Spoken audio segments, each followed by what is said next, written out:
Indian IT industry के quarterly results फिर आ चुके हैं। इंडस्ट्री काफी लंबे समय से कुछ एग्जिस्टेंशियल सवालों से डील कर रही थी, जो कि अभी भी चल रहे हैं। पिछले साल भर Indian IT industry cross fire में फंसा रहा। यूएस टैरिफ्स का इम्पैक्ट क्लाइंट बजट्स पे पड़ रहा था।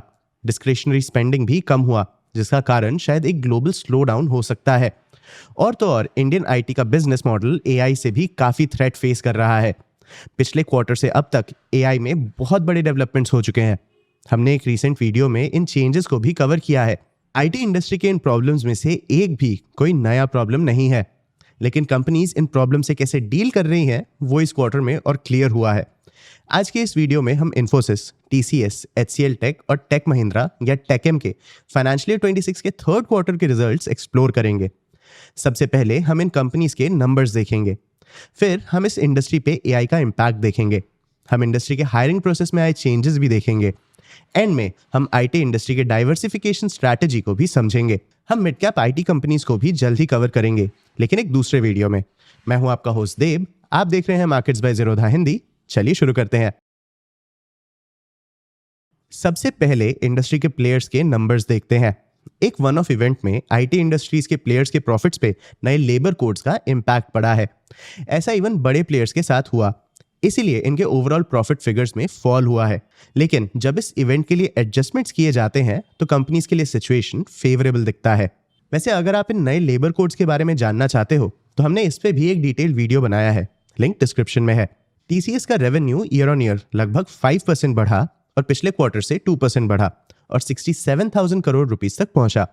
कंपनी का net profit year on year 14% कम हुआ और 10,657 करोड़ रुपीस तक पहुंचा। लेकिन कंपनी के वन ऑफ कॉस्ट्स के लिए एडजस्टेड एब्सोल्यूट प्रॉफिट्स एक्चुअली 8.5% बढ़े और कंपनी के ऑपरेटिंग मार्जिन्स भी स्टेडी रहे। टीसीएस के रिजल्ट्स का हाईलाइट उसका एआई सर्विसेज रेवेन्यू था। एनुअलाइज्ड रेट पे कंपनी ने इस सेगमेंट में $1.8 बिलियन या लगभग 16,000 करोड़ रुपीस का प्रॉफिट रिपोर्ट किया। इन्फोसिस का रेवेन्यू ईयर ऑन ईयर लगभग 9% बढ़ा और लगभग 45,500 करोड़ रुपीस तक पहुंचा। कंपनी का नेट प्रॉफिट थोड़ा कम हुआ, लेकिन कंपनी ने future revenue guidance constant currency में पहले के 2 to 3% से 3 to 3.5% तक बढ़ा दिया। लास्ट ईयर कंपनी ने ऑलमोस्ट डबल डील्स फाइनल किए, इसके आधे से ज्यादा नेट न्यू बिजनेसेस से थे। एचसीएल टेक का नेट प्रॉफिट में फॉल आया, लेकिन कंपनी का क्वार्टर स्ट्रांग था। कंपनी का रेवेन्यू ईयर ऑन ईयर 13% बढ़ा और 33,872 करोड़ रुपीस तक पहुंचा। कंपनी का adjusted EBIT margin 1 percentage point बढ़ा और 18.6% तक पहुंचा। मैनेजमेंट के हिसाब से कंपनी का ऑर्डर बुक पिछले 4 सालों के अपने स्ट्रॉन्गेस्ट पॉइंट पे है। कंपनी ने अपने एडवांस्ड एआई बिजनेस में लगभग 20% का ग्रोथ भी रिपोर्ट किया है। टेक महिंद्रा का क्वार्टर भी स्ट्रांग रहा। कंपनी का रेवेन्यू ईयर ऑन ईयर लगभग 8% बढ़ा और 14,393 करोड़ रुपीस तक पहुंचा। कंपनी का net profit year on year 14% बढ़ा और 1,122 करोड़ रुपीस तक पहुंचा। कंपनी का ईबिट मार्जिन लगातार 9 क्वार्टर से बढ़ रहा है। कंपनी के डील्स पिछले साल से 47% बढ़े। ये पिछले 5 साल का हाईएस्ट ग्रोथ है। चारों कंपनीज के रिजल्ट्स मोस्टली पॉजिटिव थे, लेकिन कंपनी के अंदर क्या चल रहा है? इस क्वार्टर के रिजल्ट्स में पहले से सबसे ज्यादा बार एआई का मेंशन हुआ है। Large cap Indian IT companies का एआई की तरफ अप्रोच काफी सीक्रेटिव रहा है, लेकिन इसे फिर भी समझने की कोशिश की जानी चाहिए। इसके लिए हम पहले इंडियन आईटी में एआई अडॉप्शन के ऑप्टिमिस्टिक केस को देखेंगे, फिर नॉट सो ऑप्टिमिस्टिक केस को। रिसेंटली मोतीलाल ओसवाल ने इस बात पे एक इंटरेस्टिंग आर्ग्यूमेंट प्रेजेंट किया कि कैसे इंडियन आईटी एआई वेव में सक्सेसफुल हो सकता है। उन्होंने कहा कि अभी जो हो रहा है वैसा इंडिया के क्लाउड टेक्नोलॉजी अडॉप्शन के समय भी हुआ था। देखो, जो बड़े टेक फर्म्स आज तेजी से एआई डेटा सेंटर्स बना रहे हैं वो 2016 के आसपास नॉन एआई डेटा सेंटर्स बनाने में फोकस थे। उस दौरान ऐसा लग रहा था कि क्लाउड के कारण इंडियन आईटी फर्म्स का रेवेन्यू कम हो जाएगा। इस हिस्ट्री को और डिटेल में जानने के लिए मैं सजेस्ट करूंगा कि आप ज़ीरोधा वार्सिटी पे आईटी इंडस्ट्री का ब्रेकडाउन देखो। क्लाउड के पहले कंपनीज अपना डेटा बड़े लोकल सर्वर्स में होस्ट करते थे और Indian IT firms in servers को मेंटेन करते थे। लेकिन क्लाउड के साथ इन लोकली होस्टेड सर्वर्स को रखने या मेंटेन करने का कोई मतलब ही नहीं था। लेकिन कंपनीज को इवेंचुअली ये फिगर आउट करने में मदद की जरूरत पड़ी कि वो अपने सिस्टम्स में क्लाउड कैसे इंटीग्रेट कर सकते हैं, और यहीं इंडियन आईटी कंपनीज ने एंटर किया और क्लाउड के थ्रू अपने लिए एक नया रेवेन्यू स्ट्रीम बना लिया। मोतीलाल ओसवाल का मानना है कि ऐसा एआई के साथ भी हो सकता है। हम अब एक ऐसे फेज में हैं जहां एआई डेटा सेंटर्स में बहुत केपेक्स हो रहा है, जिससे इंडियन आईटी का स्ट्रेंथ कम हो रहा है।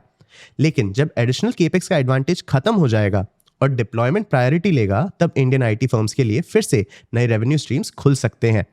और फिर इसके थ्रू इंडियन आईटी फर्म्स को अपने लॉन्ग टर्म क्लाइंट्स यानी दुनिया के सबसे बड़े फर्म्स के पूरे टेक्नोलॉजी स्टैक्स का अंडरस्टैंडिंग भी मिल जाएगा। इस क्वार्टर हम इस हाइपोथेसिस को असलियत में बदलते हुए देख सकते हैं। जैसे इन्फोसिस के मैनेजमेंट ने 6 नए वैल्यू पूल्स आइडेंटिफाई किए जो एआई के थ्रू बने। इन्फोसिस ने कॉग्निशन नाम के एक एआई फर्म के साथ पार्टनर भी किया है। इस पार्टनरशिप के थ्रू वो मल्टीपल क्लाइंट्स के लिए अपना autonomous software engineer Devin deploy करेगा। इससे शायद लो लेवल कोडिंग ऑटोमेट किया जा सकता है। टीसीएस भी एआई एजेंट्स के रियल वर्ल्ड यूज केसेस दिखा रहा है, खास करके बीएफएसआई और रिटेल में। इनका एआई डिप्लॉयमेंट का टर्न अराउंड टाइम भी तेज हो रहा है। HCL टेक का प्लेबुक थोड़ा अलग है, क्योंकि इसका एआई हार्डवेयर और सेमीकंडक्टर सप्लाई चेन्स के साथ एक यूनिक रिलेशन है। जैसे एक यूरोपियन क्लाइंट ने अपने रोबोट फ्लीट्स मैनेज करने के लिए HCL टेक का रोबोटिक सॉल्यूशन चूज किया। कंपनी एक ग्लोबल टेक मेजर को उसके एआई डेटा सेंटर वर्कलोड को हैंडल करने में भी मदद कर रही है, जो इसे एआई केपेक्स बूम से भी लिंक करता है। ये भी प्रेडिक्ट किया जा रहा है कि एआई के कारण इंडियन आईटी के हेडकाउंट्स और आवर्स के बेसिस पे बिलिंग करने का तरीका बदल जाएगा, बल्कि आउटकम बेस्ड प्राइसिंग अब इंडस्ट्री नॉर्म बन सकता है। ऐसा अभी तक हुआ तो नहीं है, लेकिन इंडियन आईटी इस आइडिया को सीरियसली कंसिडर कर रही है। जैसे टेकएम के रेवेन्यू का आधा अब fixed price outcome based deal से आता है। ये सारे एआई से लिंक नहीं होंगे, लेकिन इस चेंज पे ध्यान देना चाहिए। अब इंडियन आईटी एआई पायलट से एक्चुअल डिप्लॉयमेंट में शिफ्ट तो कर रहा है, खास करके एआई एजेंट्स के साथ, लेकिन ये रातों रात अपने बर्डन्स नहीं हटा सकता। ये अभी भी ब्यूरोक्रेटिक और स्लो कंपनीज हैं जो लार्ज स्केल एआई इंटीग्रेशन के साथ स्ट्रगल कर रही हैं। रिसेंटली द कैन के एक पॉडकास्ट में सिद्धू पोनप्पा नाम के एक एआई स्टार्टअप फाउंडर आए थे। उनका की आर्ग्यूमेंट ये है कि आईटी फर्म्स जितने जल्दी ये डिसाइड कर सकते हैं कि उन्हें कौन से एआई वेंडर मतलब चैट जीपीटी या माइक्रोसॉफ्ट से बाय या लीज करना है, उससे ज्यादा तेजी से एआई डेवलप हो रहा है। विनर वो नहीं होगा जो किसी भी गिवन टाइम में बेस्ट टूल चूज करेगा। कोई भी ऐसा टूल रेंट करके अपने एआई एजेंट्स बना सकता है। लार्ज आईटी फर्म्स के पास यहाँ कोई एडवांटेज नहीं है।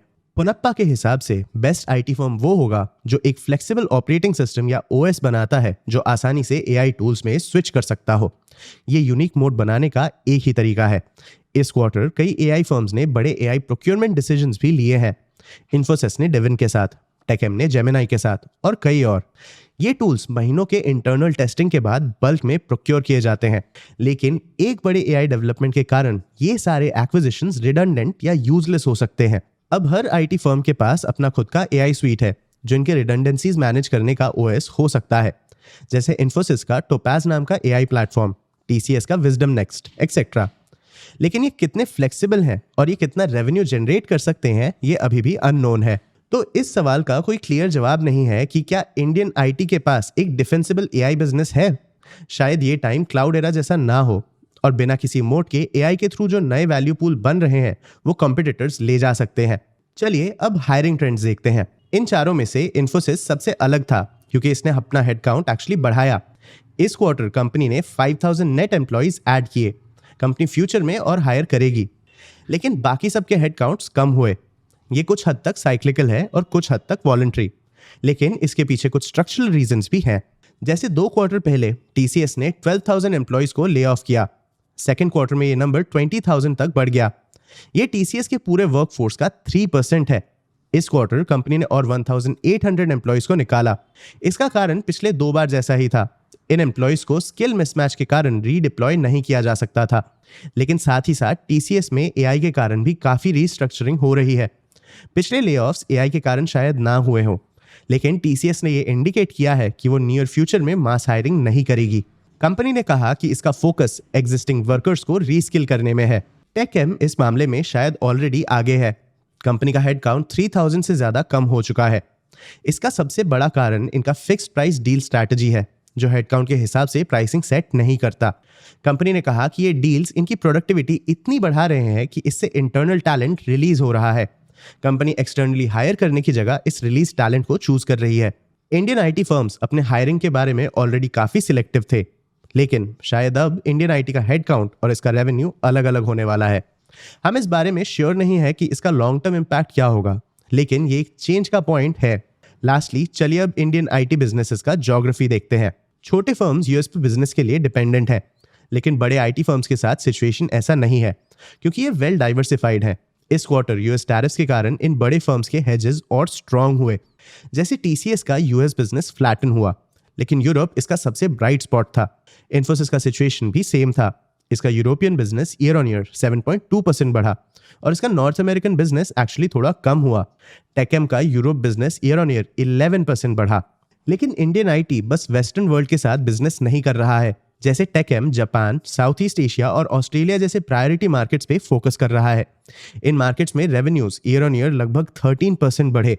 एचसीएल टेक ने यूएस, यूरोप और इंडिया के अलावा दूसरे नेशंस में 22% बिजनेस ग्रोथ भी रिपोर्ट किया।